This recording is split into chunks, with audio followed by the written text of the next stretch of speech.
Hello students, today we will study the chapter 5th coal and petroleum. Okay, तो आज हम पढ़ेंगे coal and petroleum.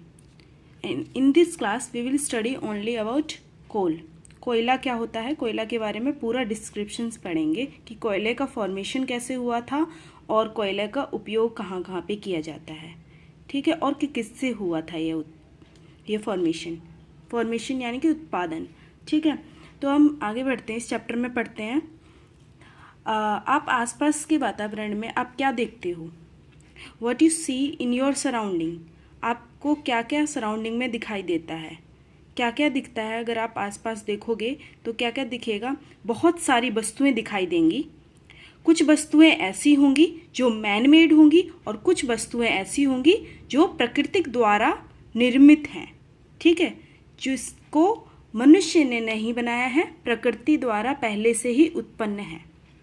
Okay student, तो हमारे सराउंडिंग में बहुत सारी वस्तुएं दिखाई देती हैं। तो आप लिस्ट बना सकते हो कि कौन कौन सी मैन मेड है और कौन कौन सी नेचुरल है, कौन से पदार्थ मनुष्य द्वारा निर्मित हैं और कौन से पदार्थ पहले से ही प्रकृति द्वारा उत्पन्न किए जा चुके हैं।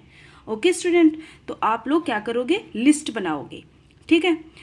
तो सबसे पहले क्या करते हैं कि जो प्रकृति द्वारा उत्पन्न किए जाते हैं स्रोत, जो पहले से ही प्रकृति द्वारा निर्मित हैं, तो उन स्रोतों को क्या कहा जाता है, उन मटेरियल्स को क्या कहा जाता है, उन पदार्थों को क्या कहा जाता है, उन पदार्थों को कहते हैं प्राकृतिक संसाधन, यानी या in English we will say natural resources. To fulfill our basic needs we uses the sources provided from nature like soil, water, mineral, air, herbs, etc. These sources are known as natural resources.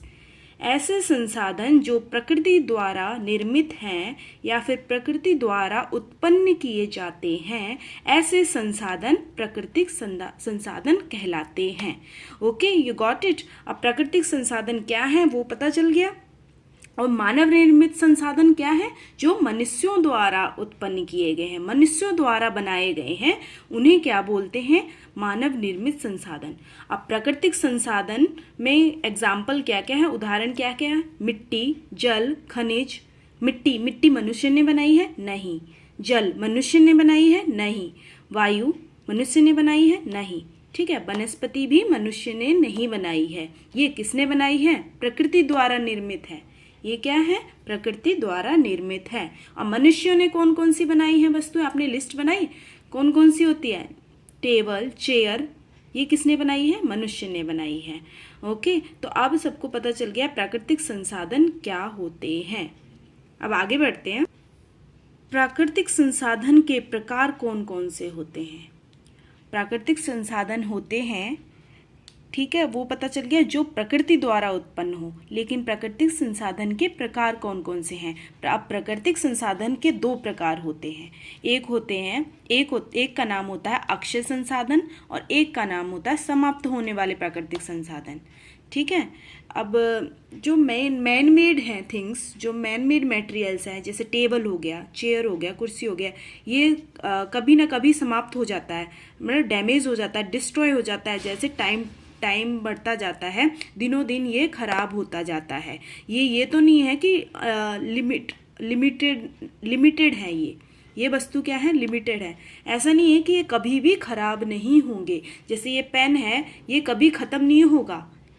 आपको क्या लगता है कि ये कभी खत्म होगा, इसकी इंक खत्म हो जाएगी, ठीक है। वैसे ही प्राकृतिक संसाधन में भी प्रकार होते हैं। प्राकृतिक संसाधन में कुछ तो ऐसे संसाधन होते हैं जो कभी समाप्त नहीं होते हैं, और कुछ ऐसे संसाधन होते हैं जो समय के अनुसार उपयोग लाने पर समाप्त हो जाते हैं, ठीक है। तो उनमें भी ऐसे संसाधन होते हैं जो समाप्त हो सकते हैं। ऐसा नहीं है कि मनुष्य द्वारा निर्मित संसाधन होते हैं, जो मनुष्य द्वारा जो वस्तुएं निर्मित हैं वही समाप्त होती हैं। प्राकृतिक द्वारा निर्मित संसाधन या वस्तुएं वो भी समाप्त होती हैं, ठीक है। उनको कहा जाता है, जो समाप्त हो जाती हैं उन्हें कहा जाता है प्राकृतिक संसाधन, और जो समाप्त नहीं होती हैं अत्यधिक उपयोग करने पर भी, ऐसे संसाधन को कहते हैं अक्षय संसाधन। And in English we will say inexhaustible natural resources, and the resources which can be finished according to time.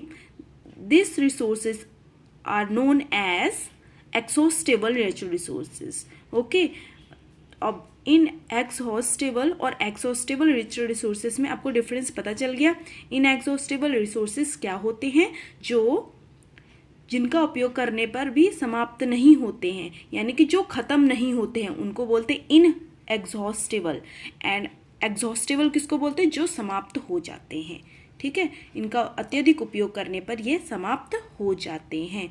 आ गया? अब आपको डिफ्रेंशिएट करना आ जाएगा इन एग्जॉस्टेबल और एग्जॉस्टेबल में, या फिर हिंदी में कहेंगे अक्षय संसाधन और समाप्त होने वाले प्राकृतिक संसाधन।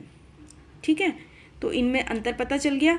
अब जो समाप्त हो जाते हैं उनके उदाहरण कौन कौन से हैं? ऐसे कौन से प्राकृतिक संसाधन हैं जो समाप्त हो जाते हैं? कौन कौन से समाप्त हो जाएंगे? प्राकृतिक संसाधन में कोयला है, वो भी समाप्त हो जाएगा। कोयला का अत्यधिक उपयोग करने पर कोयला समाप्त हो जाता है। ठीक है, लकड़ी है, वो भी समाप्त हो जाएगी। ठीक है, और क्या क्या? वन्य जीव, जो वन्य जीव हैं, जीव जंतु हैं, जो पौधे हैं, वो भी समाप्त हो जाएंगे।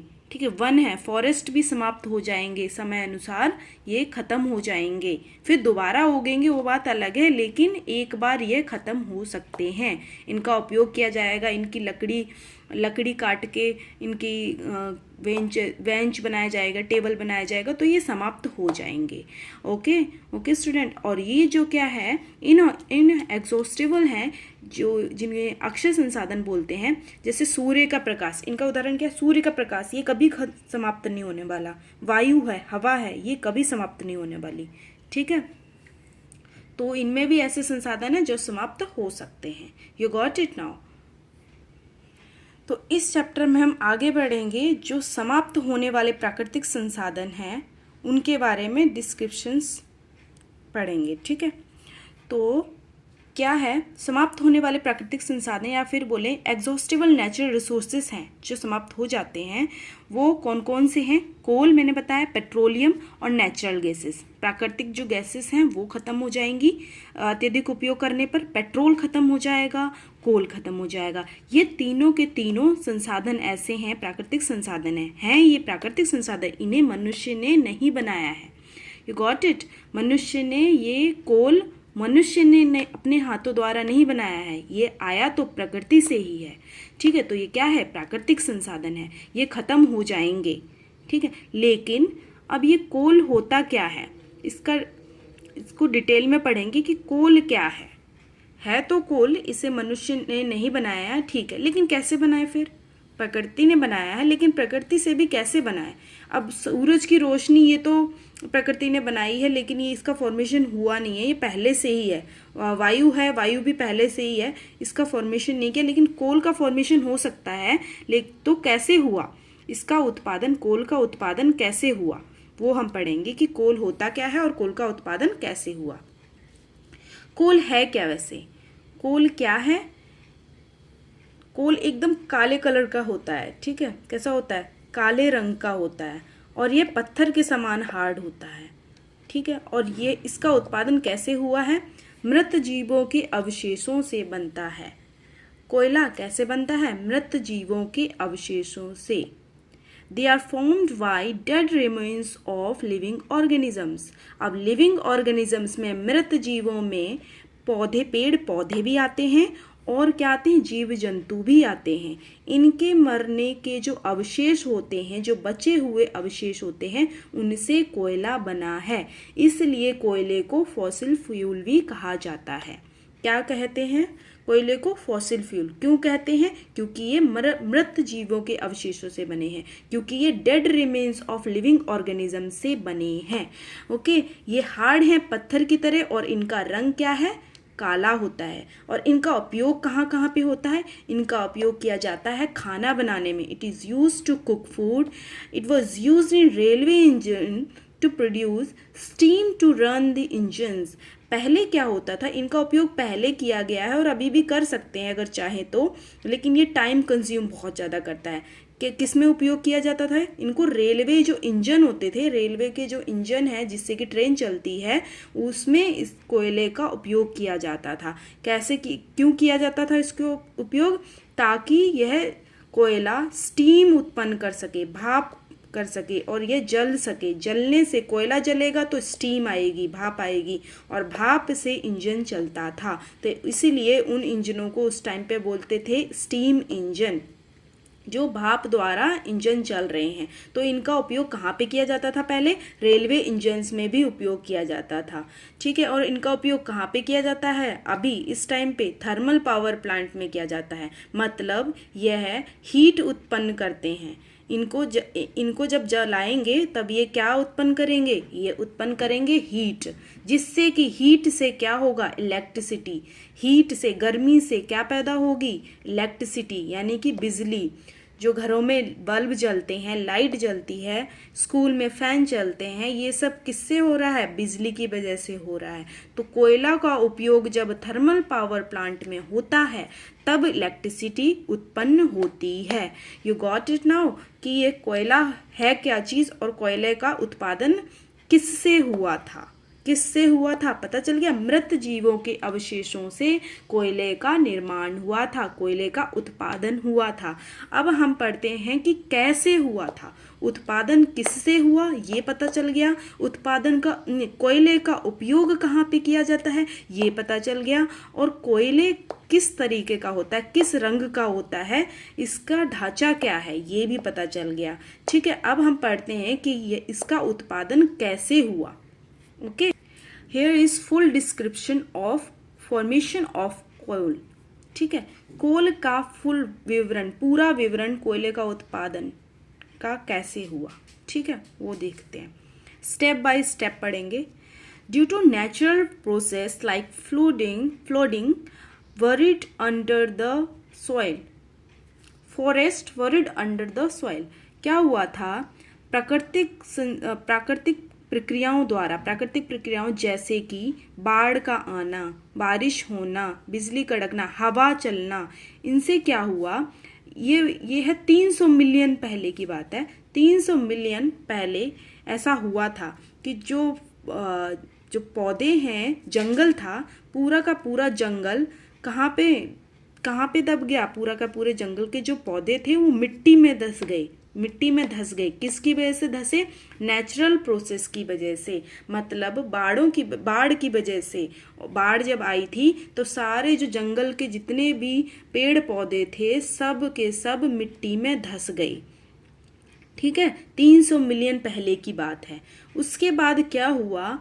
जब मिट्टी में धंस गए तो मिट्टी की परत एक के ऊपर आने लगी, एक के ऊपर आने लगी। मतलब मिट्टी उसके ऊपर आती रही, मतलब उसको कवर करती रही। मिट्टी सॉइल डिपोजिटेड ओवर देम, दे वर कंप्रेस्ड, और दिनों दिन दबते गए। दिनों दिन क्या हुआ? दबते गए। फिर से बाढ़ आई तो फिर से जो मिट्टी थी, दूसरी मिट्टी और उसके ऊपर चढ़ गई, फिर एक और मिट्टी चढ़ गई। मतलब मिट्टी की परत पे परत, वो है मिट्टी उस पे चढ़ती गई। किस पे चढ़ती गई? जंगल के पेड़ पौधे जो कि पहले से ही दबे हुए थे मिट्टी में। ठीक है, under high temperature and high pressure dead plants gots converted into coil. फिर क्या हुआ? जो मिट्टी के नीचे का जो तापमान है वह क्या होता है? बहुत ज़्यादा होता है। और दबाव भी क्या होता है? बहुत ज़्यादा होता है। मतलब टेम्परेचर भी हाई होता है और प्रेशर भी ज़्यादा होता है एज कम्पेयर टू आउटसाइड। ठीक है, सॉइल के जो आउटसाइड है वो उसके कंपेरेटिवली टेम्परेचर कहाँ पे ज़्यादा होता है? मिट्टी के अंदर। तो वो मिट्टी के अंदर दबते गए पौधे, और अंदर चले गए। अंदर जाते जाते वहाँ पे क्या हुआ? ऐसी जगह पहुँच गए जहाँ पे टेम्परेचर और प्रेशर सबसे ज़्यादा हाई था, जिससे कि हाई होने के कारण वो क्या हो गए? जल गए। इतनी ज़्यादा गर्मी हुई कि वो जो मरे हुए थे पौधे वो क्या हो गए, जल के राख हो गए। कुछ राख हो गए, कुछ कोयले में कन्वर्ट हो गए। कैसे हो गए, कोल में कन्वर्ट हो गए। ठीक है, और and coal consist mainly of carbon, so this process is known as conversion of dead vegetation into coal is called carbonization। और इसको क्या बोला गया है, कोल क्या कंजिस्ट करते हैं, कोल में सबसे ज़्यादा क्या होता है, कार्बन की मात्रा होती है। कार्बन की मात्रा होती है, इसलिए इस प्रक्रिया को, जिससे कि डेड जो वेजिटेशन थे, मतलब जो मरे हुए पेड़ पौधे थे, उनसे कोल में परिवर्तन हुआ, इस प्रक्रिया को क्या बोलेंगे, कार्बनीकरण भी बोलेंगे या फिर कार्बनाइजेशन भी बोलेंगे। तो in English first step is due to natural process like flooding forest buried under the soil, first step। second step, soil deposited over them, they were compressed। third step, under high temperature and high pressure dead plants got converted into coal, and coal mainly consists of carbon, this process is known as carbonization। understood। English में ऐसे बोलेंगे और हिंदी में मैंने आपको explain कर दिया है हिंदी में, और एग्जाम्पल डायग्राम के थ्रू भी समझते हैं इसको कि 300 मिलियन पहले क्या हुआ था। पेड़ पौधे हैं जैसे, ठीक है, यहाँ बाढ़ आई, बारिश हुई, हवा चली, तो पौधे क्या हो गए, टूट गए।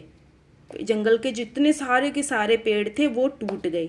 टूटने के बाद क्या हुआ, फिर से बाढ़ आई, बाढ़ मिट्टी लेकर आई अपने साथ, दूसरी मिट्टी लेकर आई। फिर उसने क्या किया, हवा आई, हवा भी मिट्टी लेकर आई दूसरी, वो मिट्टी इसके ऊपर चढ़ गई, इसको कवर कर दिया, इसको ढक दिया, मिट्टी ने इन पेड़ पौधों को ढक दिया। ठीक है, ढकने के बाद क्या हुआ, ये और अंदर चले गए, ये क्या हुए, और अंदर धंसते गए, और ये ऐसी जगह पे पहुंच गए जहाँ पे बहुत ज़्यादा टेम्परेचर था, उच्च ताप था और उच्च दाब था, मतलब हाई टेम्परेचर और हाई प्रेशर के कारण ये किस में कन्वर्ट हो गए, कोल में, कोयले में बदल गए। ये जो मरे हुए जो पेड़ पौधे थे जो बहुत अंदर जा चुके थे, वो क्या हो गए, उच्च ताप और उच्च दाब के कारण, यानी कि high temperature and high pressure के कारण क्या हुए, वो कोल में कन्वर्टेड हो गए, मतलब कोल में परिवर्तित हो गए। ठीक है, तो कोल में क्या पाया जाता है, अधिकतर कार्बन पाया जाता है, इसलिए इस पूरी प्रक्रिया का नाम दिया गया है कार्बनीकरण। हिंदी में कार्बनीकरण, and English we will say it as carbonization. Okay, अब कोयले से प्राप्त होने वाले पदार्थ के बारे में पढ़ते हैं। कोयले से क्या क्या उत्पादन हुए, अब इन कोयले से क्या क्या बनाया गया, क्या क्या बनाया गया, इस कोयले से क्या क्या बनाया गया, 3 चीज़ें बनाई गई, एक कोक, एक कोल तार और एक कोयला गैस। कोयले से क्या क्या बने, कोक बना गया, कोल तार बना गया और कोयला गैस, मतलब 3 प्रकार की कोयले से पदार्थ बनाए गए।